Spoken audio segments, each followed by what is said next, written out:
السلام علیکم ورحمۃ اللہ وبرکاتہ۔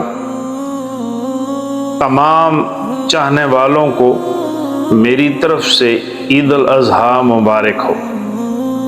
یہ عید صرف خوشیوں کی نہیں، گوشت کی نہیں، بلکہ یہ عید ہمیں سکھاتی ہے کہ اللہ کے حکم کے سامنے جھک جانا ہی اصل کامیابی ہے۔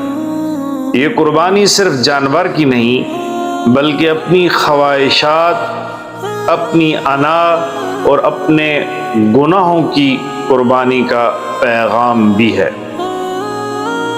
ذرا سوچئے وہ لمحہ کتنا عظیم ہوگا جب اللہ تعالیٰ نے حضرت ابراہیم علیہ السلام کو اپنے سب سے پیارے بیٹے حضرت اسماعیل علیہ السلام کو قربان کرنے کا حکم دیا۔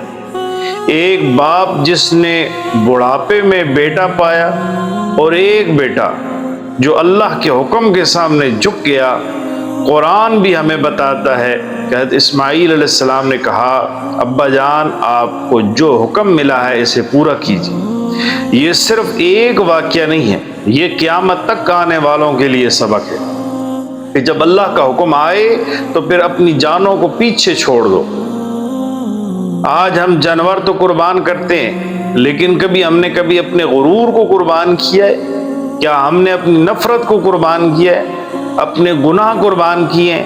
اپنی ضد اور انا کو قربان کیا ہے؟ میرے بھائیو، عید صرف گوشت بانٹنے کا نام نہیں ہے، بلکہ محبت بانٹنے کا نام ہے۔ اس عید پر کسی غریب کو مت بھولیے، کسی یتیم کے چہرے پر مسکراہٹ لانا، والدین کے ساتھ نرمی کرنا، رشتہ داروں سے تعلق جوڑنا، کیونکہ اللہ کو گوشت نہیں پہنچتا بلکہ تقویٰ پہنچتا ہے۔ کیا پتہ یہ ہماری زندگی کی آخری عید ہو، کیا پتہ اگلے سال ہم ہوں یا نہ ہوں۔ اس لیے عید کو صرف رسم نہ بنائیں، بلکہ اپنے رب سے تعلق مضبوط کریں، نماز کی طرف لوٹ آئیں، قرآن کی طرف لوٹ آئیں اور دل سے توبہ کریں۔ یاد رکھیں، اصل کامیاب وہ ہے جو اللہ کو راضی کر لے۔ ساری دنیا ناراض ہو جائے، اللہ راضی ہو جائے تو یہ سودا سستا ہے۔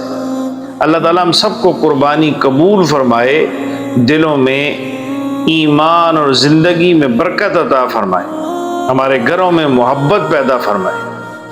اگر آپ کو یہ ویڈیو پسند آئی ہے تو اسے ضرور شیئر کریں تاکہ یہ پیغام زیادہ سے زیادہ لوگوں تک پہنچ سکے۔ آخر میں پھر میری طرف سے سب کو عید مبارک۔ السلام علیکم ورحمۃ اللہ وبرکاتہ۔